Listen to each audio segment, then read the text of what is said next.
মাশাআল্লাহ আমাদের মিঠু দুজনে সুন্দর করে গোসল করছে, খুব সুন্দর করে ওরা গোসল করছে।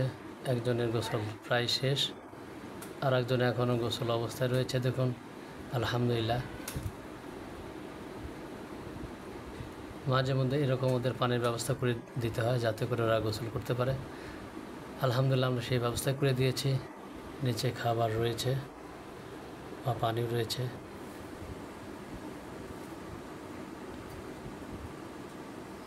ওদের গোসল শেষ একটার, আবার খাওয়া শুরু করেছে।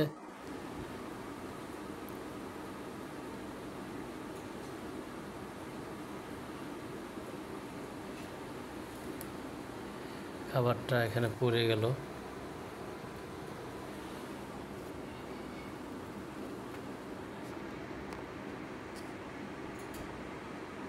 তো আপনাদেরকে ধন্যবাদ জানাচ্ছি, শুভেচ্ছা জানাচ্ছি। আসসালামু আলাইকুম ওয়া রাহমাতুল্লাহ।